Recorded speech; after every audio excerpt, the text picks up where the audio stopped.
Olá, povo de Deus, graça e paz. Estamos aqui nessa sexta-feira para os comentários da nossa lição de número 3 da revista Multiplicação da nossa editora Batista Independente. Hoje, com o tema Crescimento da Igreja, Multiplicação. Que o Eterno possa nos guiar, nos abençoar na direção dessa ministração, desse estudo, e que possamos, a partir deste, estar atentos para a questão da evangelização, que é um dos aspectos fundamentais para o crescimento da igreja. O texto áureo está em 1 Timóteo, capítulo 2, versículo 4. A qual deseja que todos os homens sejam salvos e cheguem ao pleno conhecimento da verdade. Aleluia.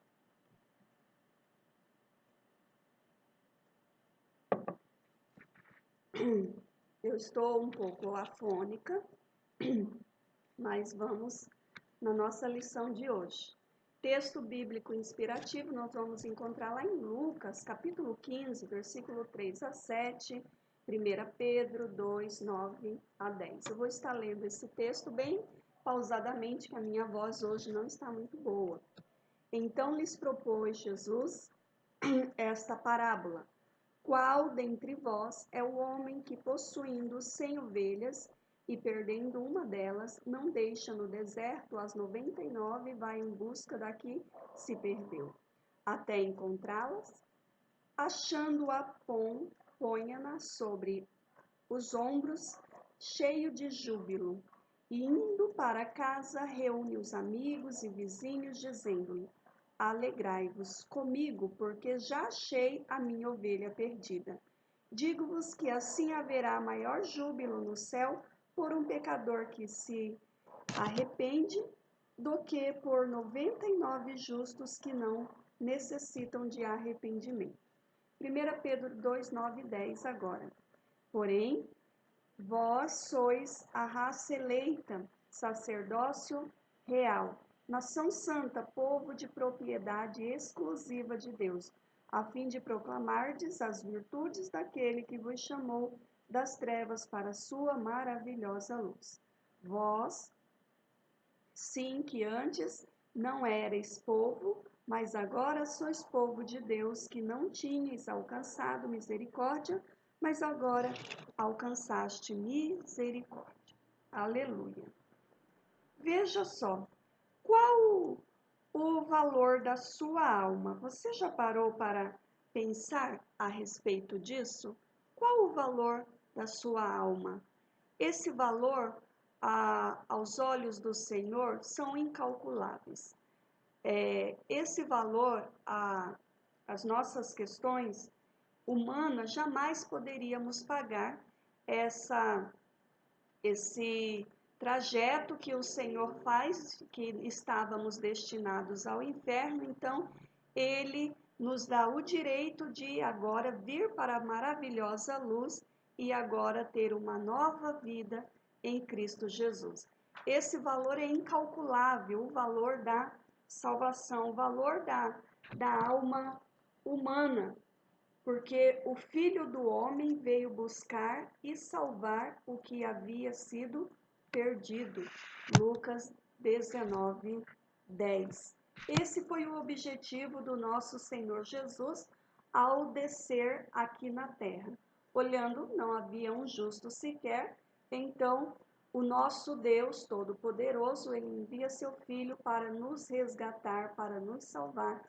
E agora, conforme 1 João, Evangelho de João 1:12, deu-lhes a nós o direito de se tornar filhos. Deu-lhes o direito, o poder de agora sermos filhos de Deus. A evangelização, queridos, é uma responsabilidade de cada crente, é uma responsabilidade de cada cristão. Em uma análise simples, é você testemunhar aos outros o que aconteceu com você, o que aconteceu com a sua vida. Até porque as pessoas não conhecem Jesus, as pessoas não conhecem Abraão, não conhecem José, As pessoas não conhecem os homens, mulheres da Bíblia Sagrada, mas e não conhecem o próprio Jesus em experiência pessoal. Mas ele conhece você, o seu vizinho conhece você, o seu parente conhece você, o seu familiar conhece você, e a pessoa mais indicada para falar dessa experiência é você. E o que ocorre? A nossa experiência de salvação em Cristo Jesus, nós precisamos transferir ela a outras pessoas. Na lição passada, inclusive, eu comentei que assim, no início da minha conversão era o que eu falava, era de Jesus, porque eu estava cheia de Jesus, continuo cheia até hoje, graças a Deus. E era só o que eu falava e até me questionou certa vez um colega, mas você só fala de Jesus agora? Então, assim, é aquilo que o nosso coração estava cheio, que está cheio. E essa experiência sobrenatural que ocorre com cada crente, ela precisa ser transferida. E às vezes as pessoas estão esperando técnicas, participarem de estudos e que auxilia através de técnicas, de métodos, e na verdade é o compartilhar da sua experiência pessoal com Cristo Jesus. Essa é a melhor mensagem transferida, porque você é uma carta lida por todos e através, principalmente aqueles que estão mais próximos de você, vizinhos, amigos, familiares, e eles vão notar essa mudança. Você, vamos supor, você que me ouve agora, que me assiste agora, se converteu e as pessoas começam aquele questionamento: nossa, fulano mudou, fulano agora está diferente. E quem nos muda é Jesus, amém? É Ele. E essa mudança essa transformação que ocorreu, essa experiência, esse encontro com Cristo, ele precisa ser compartilhado. E a partir daí, as pessoas elas vão notar esse diferencial e o Espírito Santo vai realizar a obra. Não é o nosso, não é nós. Nós somos instrumento, mas quem vai realizar esse processo de salvação é o Espírito Santo que vai concretizar, ele que vai fazer. Precisamos fazer a nossa parte. A verdade é essa. Se Cristo já nos chamou das trevas para a sua maravilhosa luz e o mundo continua em trevas, agora nós somos a luz e precisamos brilhar no meio dessas trevas. E transferindo, assim como quando André, ele encontrou Jesus, isso está lá em João capítulo 1, 41 a 42, ele chega e diz, olha, achamos o mestre. Rapidamente ele chega e vai levando, vai avisando, ele avisa seu irmão Pedro, aí, queridos, leva até Jesus. Em seguida, nós vemos também quando o Senhor chama Filipe, que nós tratamos na lição passada, quando ele chama Filipe, Filipe vai e avisa a Natanael. Achamos, olha, nós encontramos o Messias, diz André a Pedro. Depois, Filipe, ele fala a Natanael, encontramos aquele pelo qual, assim, Moisés mencionou em sua lei, escreveu em sua lei, os profetas, encontramos. Queridos, é dessa forma que nós transmitimos. Às vezes estamos querendo métodos mirabolantes, uma metodologia diferenciada, uma técnica, e na verdade é a experiência pessoal que é a melhor forma da evangelização, a melhor forma de estar chamando as pessoas, é o processo do testemunho pessoal. O impacto de um encontro verdadeiro com Cristo, de uma pessoa, vai impulsionar, assim, a mesma a testemunhar. Você teve o seu encontro, a sua experiência, você testemunhou, a outra pessoa teve o encontro, e assim vai contagiando, vai impulsionando outras pessoas também a anunciar. Você tem sido um evangelizador? O que será que pode ser feito para melhorar esse processo de evangelização? Hoje nós temos muitas formas, muitas tecnologias, não é verdade? Que precisamos usar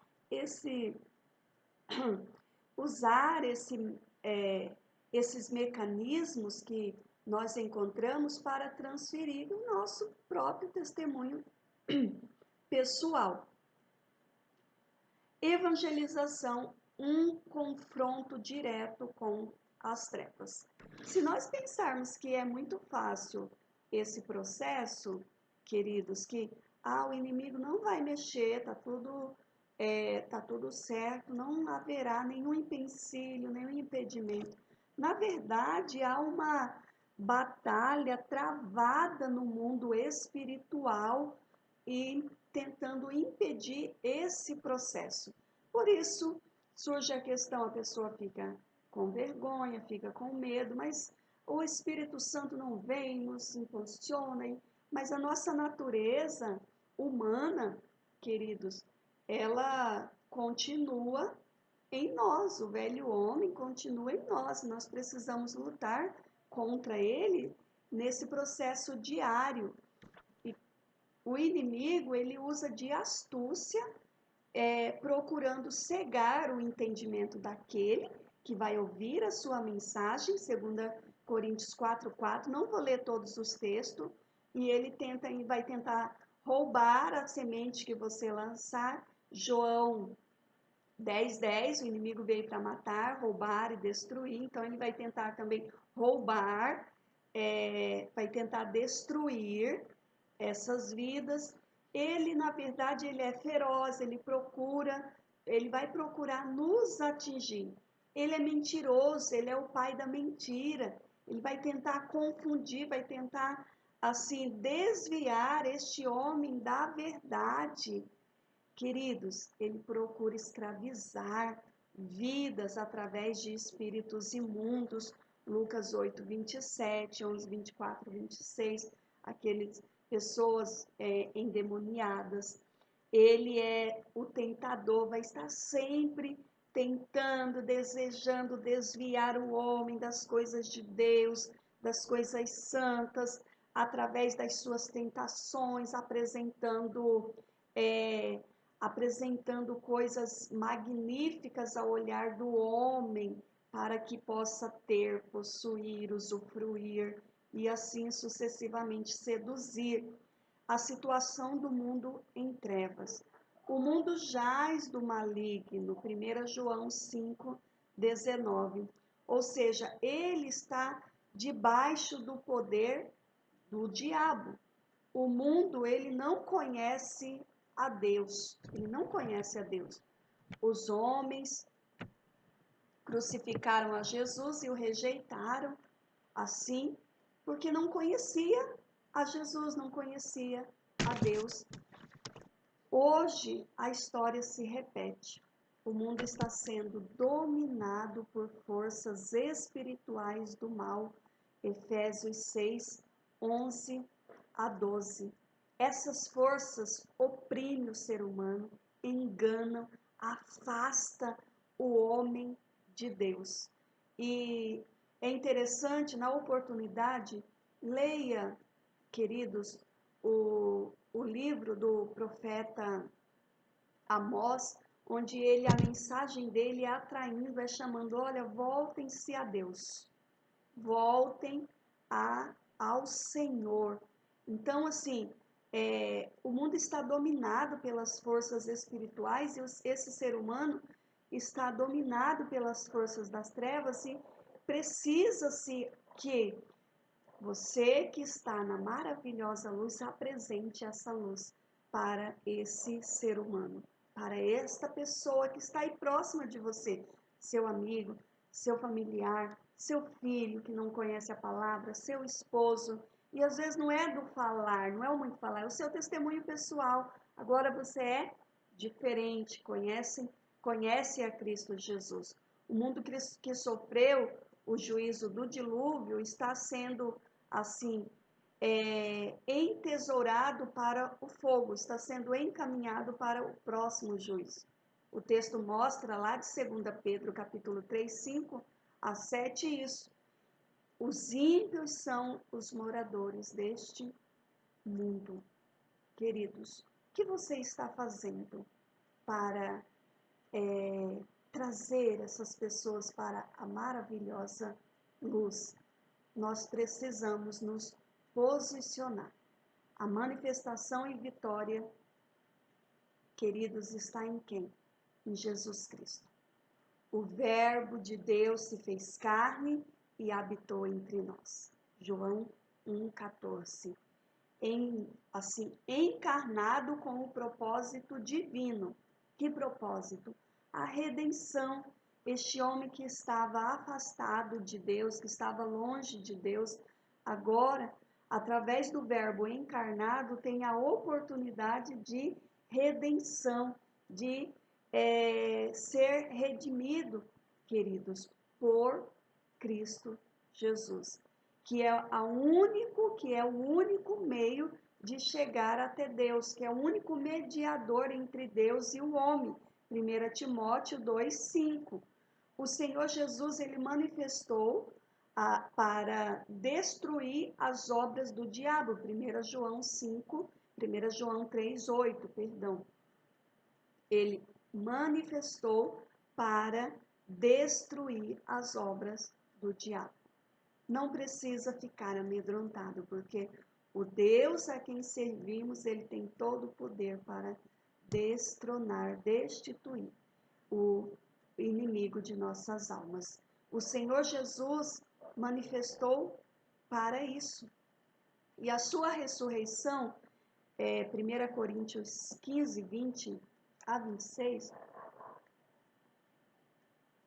anota os textos para que vocês façam a leitura depois. Eu não leio todos para que não fique muito extensa a nossa lição. Mas o Senhor Jesus ressuscitou e venceu as obras do diabo, venceu a morte, queridos. E agora nós temos todo aquele que recebeu Jesus Cristo, todo aquele que se tornou filho de Deus, agora ele tem esse direito como filho, ele tem essa autoridade e através da ressurreição de Cristo Jesus, você tem autonomia para a cada dia estar, queridos, pregando o evangelho, evangelizando. Não é em você, mas é na autoridade do nome de Jesus, que é o Rei dos Reis, o Senhor dos Senhores, que venceu a morte, que venceu lá em Apocalipse 17, 14, também 19, 16, vamos observar, venceu a besta e o falso profeta. Jesus Cristo, ele julgará as nações, pois o Pai lhe confiou a autoridade para julgar, porque ele é o Filho do homem. João 5, 22 a 29. Mas e a posição da Igreja de Cristo diante desta batalha espiritual? Nós falamos que há essa batalha travada entre o bem e o mal, para que não haja esse processo de evangelização. Vimos até então, assim, todos os empecilhos que o inimigo coloca para que não evangelizamos. Vimos agora a manifestação da vitória de Jesus Cristo, que nos dá autonomia, autoridade para que possamos evangelizar. E agora, qual é a posição da igreja de Jesus Cristo diante desta batalha? A igreja precisa se posicionar. A igreja é a luz do mundo. Mateus 5, 13 a 16. Ela é a luz do mundo, queridos. E Deus, ele nos chamou das trevas para essa maravilhosa luz, para que possamos brilhar, queridos, brilhar nesse ambiente de trevas. Em contraste com as trevas, a igreja possui o quê? A luz de Jesus. João 8, 38, 20. A igreja de Deus, a Igreja de Jesus Cristo, o povo de Deus, que alcançou, assim, as suas misericórdias, o que ela precisa fazer? Precisa anunciar as virtudes do Senhor, precisa ser anunciada. Não pode se calar, tem que anunciar as verdades do Mestre. E diante de todos esses mecanismos que temos hoje, redes sociais, que possuímos, internet e tudo mais, a gente tem toda possibilidade.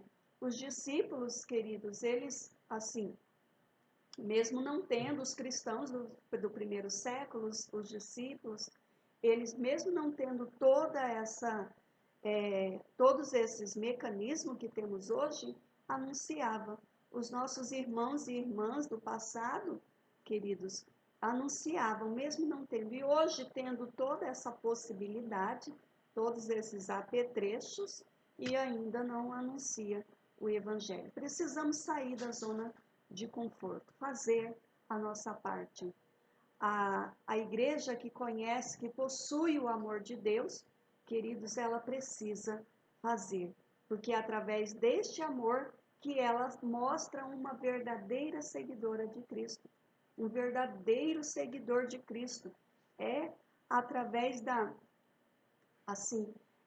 demonstrando, transmitindo esse testemunho pessoal, esse processo de evangelização. A igreja está livre de condenação do pecado, pois foi justificada pela redenção em Cristo Jesus e possui o Espírito Santo. Nós trabalhamos isso no trimestre passado. Possui o Espírito Santo. Nós temos, assim, queridos, a autoridade para proclamar o Evangelho, conduzir as pessoas que estão presas à liberdade, à vida eterna.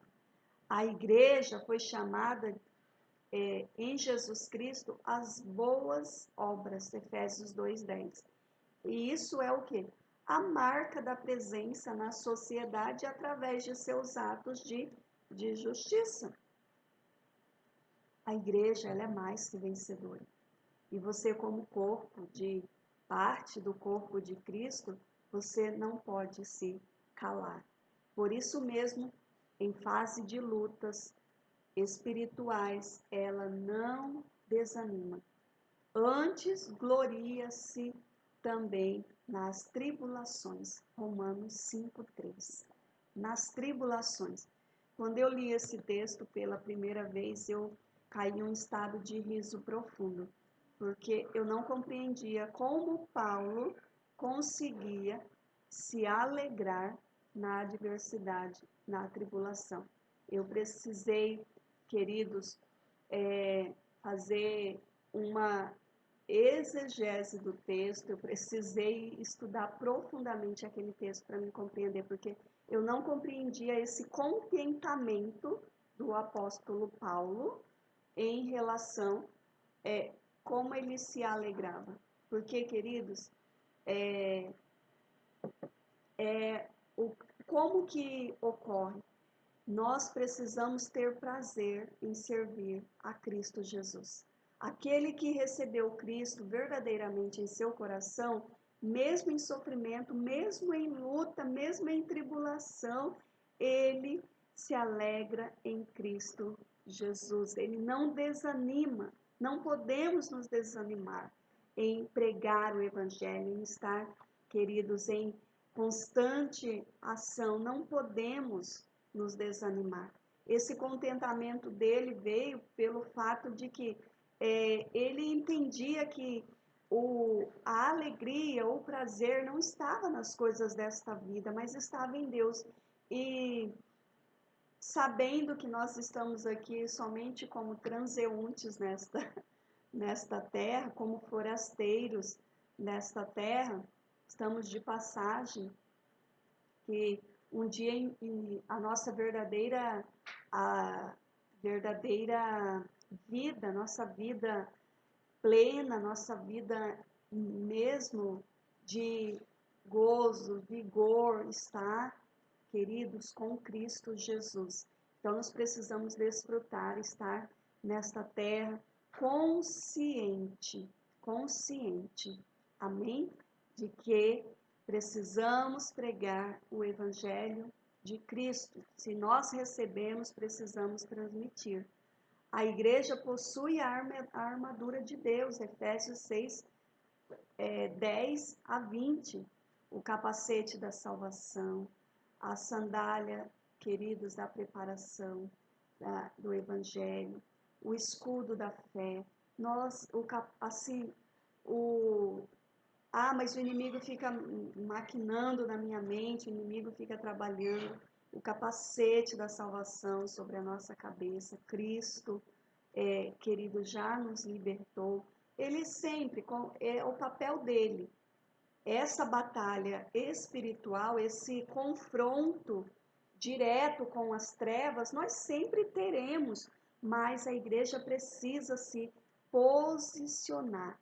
A igreja precisa estar atenta em relação a isso. Não podemos nos calar, mas revestir-nos de Deus e a cada dia estar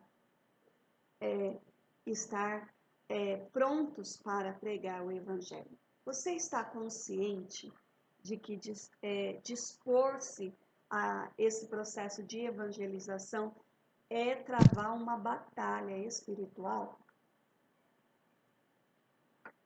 Você está consciente em relação a isso?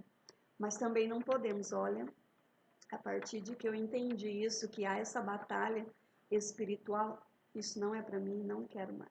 Não, Deus é o Todo-Poderoso e Ele te dá toda a autoridade. Amém? Para que possa ser realizada a obra do Senhor através da sua vida. Amém? Evangelização, as boas novas do Senhor, do senhorio de Cristo. Esse é o nosso terceiro tópico. A palavra de Deus nos ensina que a vontade de Deus é que todo homem alcance a salvação. 1 Timóteo 2, 4. Também sabemos que o Senhor Jesus, ele tinha convicção da obra que realizaria, ou seja, fazer a vontade do Pai. João 4, 34. Veja só, nós vivemos dias difíceis, dias em que a mensagem verdadeira, a mensagem do Evangelho se perdeu. A força do seu impacto, porque ela está, na verdade, dividida. Igrejas hoje anunciam mais curas, milagres, prodígios, solução para problemas. Venha para Jesus que seus problemas serão solucionados. Venha para Jesus que você será curado. Venha para Jesus que o seu milagre é certo, que você vai ter as suas dívidas pagas. Tudo baseado em questões materiais para este corpo, esse macacão aqui chamado corpo físico. Veja só, queridos, Jesus, ele cura, realiza milagre. Jesus, ele traz solução para os nossos problemas, traz. Mas a mensagem a ser transmitida para atrair as pessoas não deve ser a mensagem de cura, de milagre, de prodígios, de soluções para problemas. Não funciona desta forma. Cristo, ele quer salvar este homem pecador. Cristo, ele quer salvar a alma, porque a pessoa, ela recebe o milagre, mas não recebe a Cristo. Ela alcançou a cura, mas ela não recebeu Cristo em seu coração. Ela continua sendo um pecador destinado ao inferno. Compreende isso?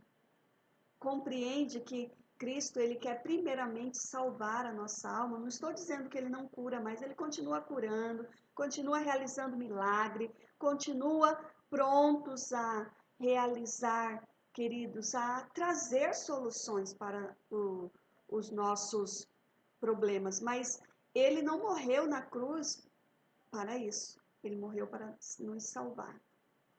O Fonte de cura, ele sempre será. Fonte de milagres, ele sempre será. Ele sempre será o Deus do impossível. Aquilo que não é possível a nós é possível a ele.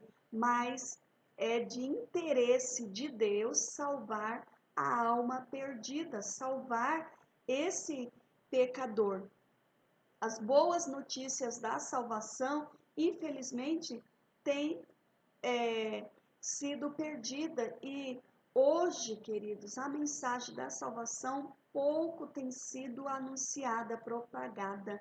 Nota-se, queridos, que é só um parêntese aqui que eu quero abrir, que hoje, nesse processo neopentecostal, onde você pode observar que estão todos superlotados, porque a mensagem é: venha para Jesus e você será curado. Venha para Jesus e você até anunciam, olha, dívidas pagas, casa nova, tudo isso, como se Jesus fosse aquele que tivesse para somente dar isso, mas ele quer nos dar a salvação primeiro.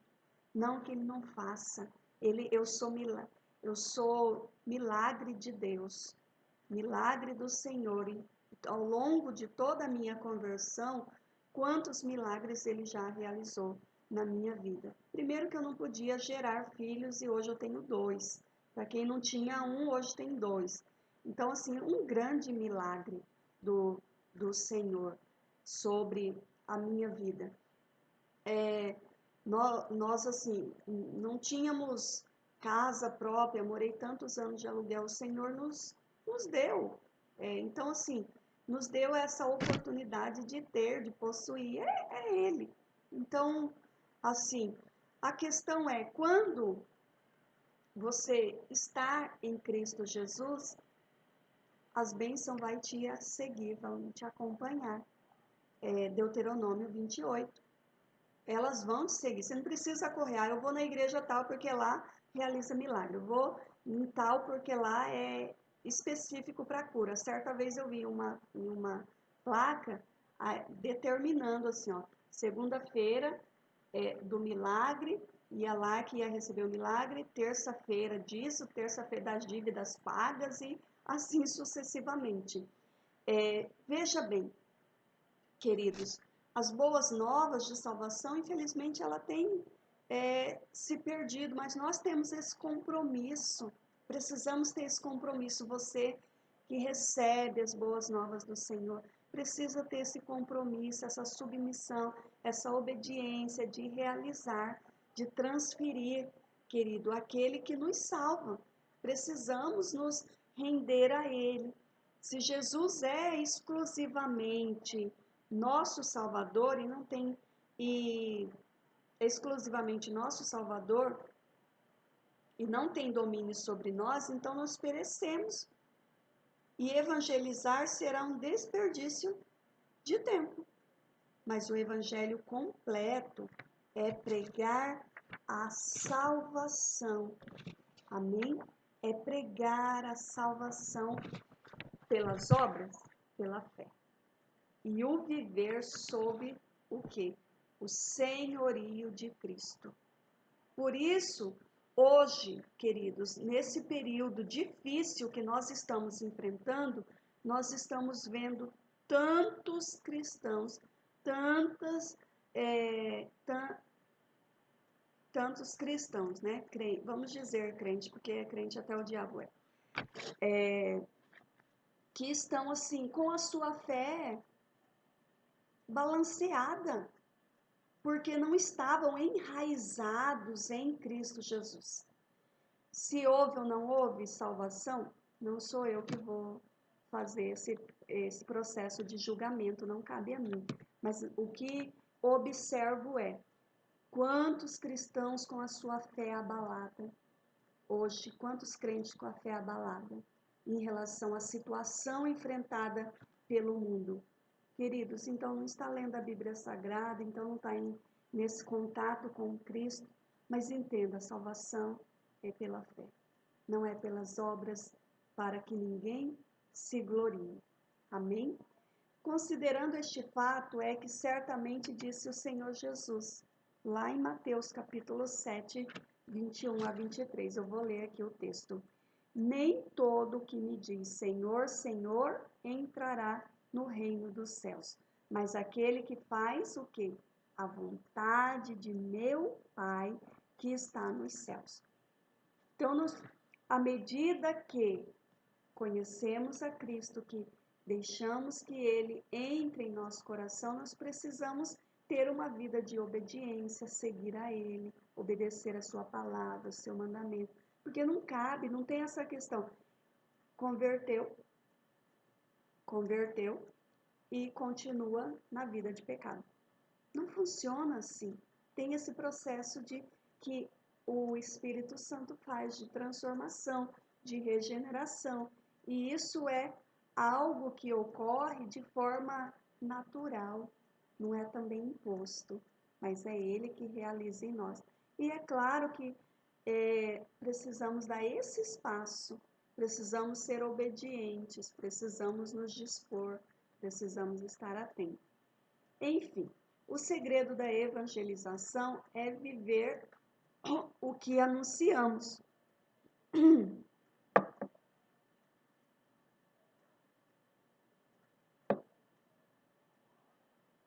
É viver o que anunciamos. Jesus ensinava com autoridade, por quê? Por que Jesus ensinava com autoridade? Porque ele vivia em plena comunhão com Pedro, com João, com Tiago, porque ele vivia em plena comunhão com o Pai.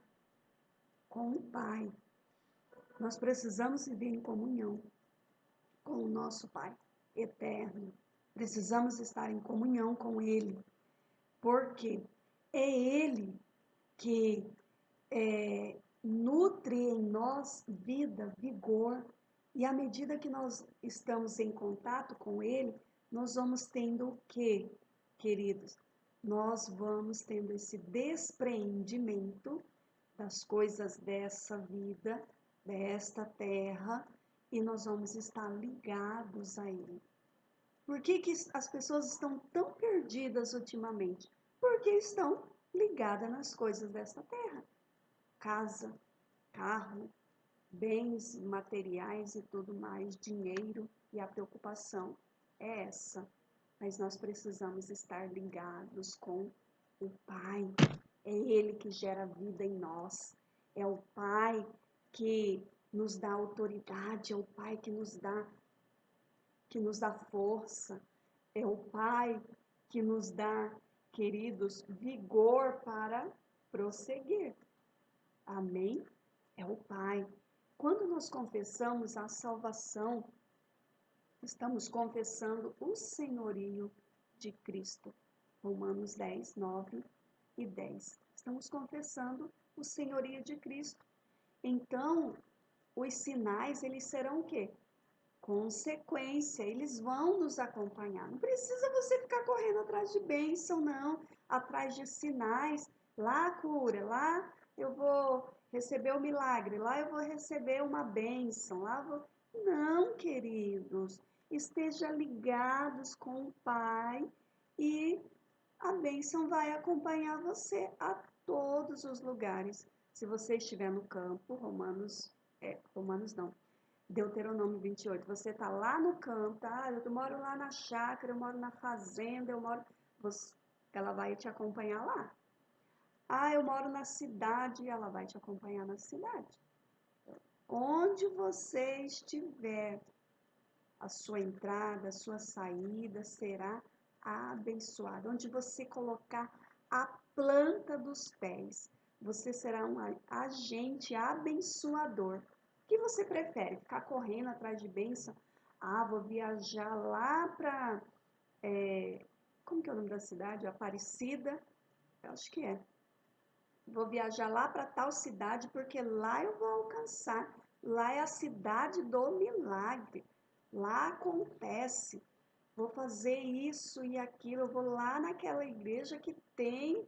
É lá que está o poder. O poder está em Deus. Amém?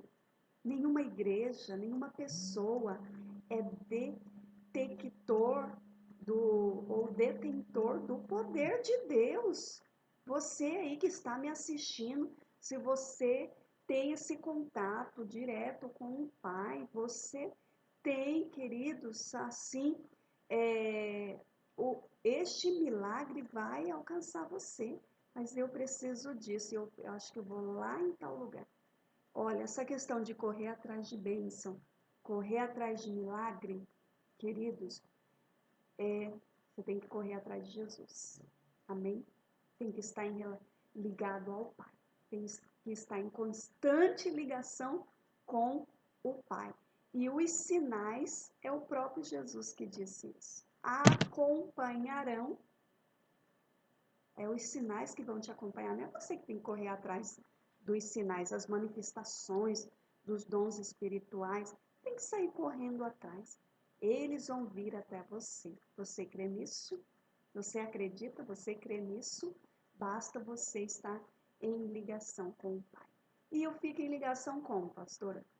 Leitura da palavra, oração, muito contato com o Eterno através das suas orações. E seja verdadeiro, rasgue o seu coração diante do Eterno. Às vezes nós queremos ficar moldando tipos de oração e não, entra no teu quarto, como Jesus ensinou, vê se não tem ninguém olhando, vê se não tem ninguém observando e rasgue o seu coração ali diante do Eterno, fale, conte, mas fique também em silêncio para ouvir o Mestre falar.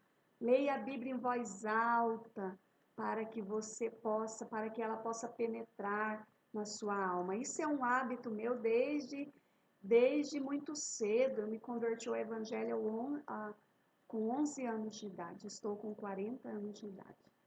E sempre li a palavra de Deus em voz alta, para que eu pudesse ouvir.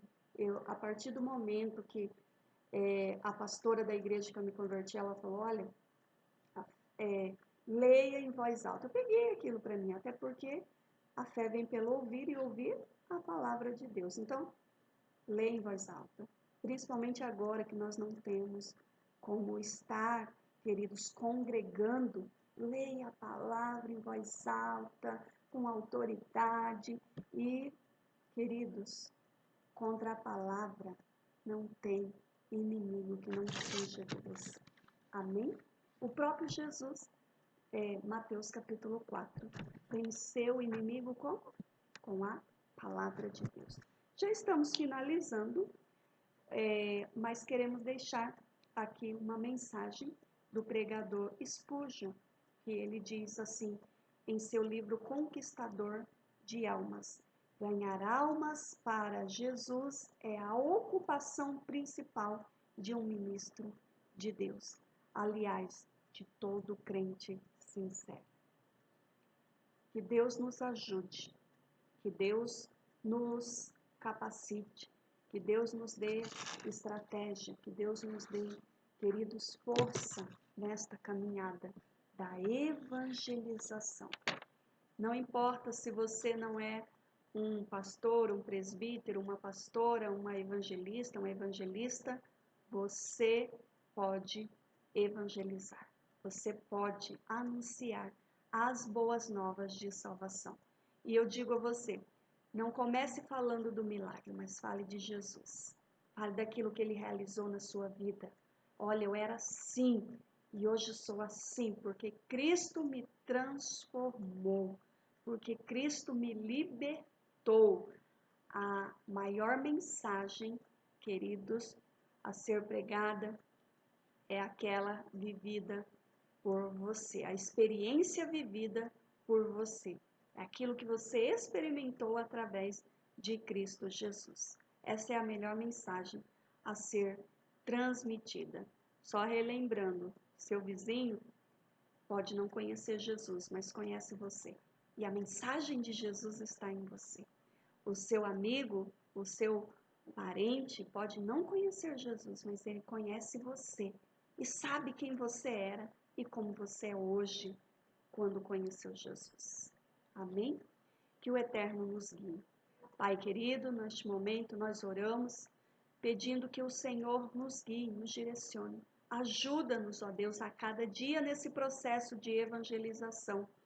Eu sei, ó Deus, que não era o muito falar, não é, ó Pai Celestial, através de técnicas mirabolantes, mas é através, a tua mensagem é simples, a tua mensagem, ela é, queridos, ela é de forma clara, de forma simples, e que nós possamos, através da simplicidade que o Senhor nos ensinou quando esteve aqui nessa terra, nós possamos proclamar o Evangelho.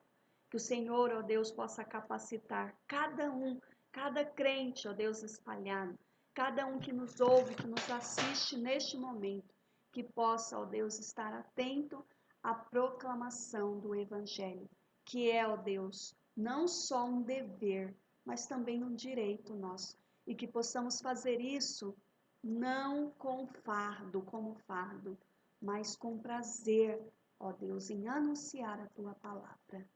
Deus abençoe a sua vida, fique na paz do Senhor Jesus.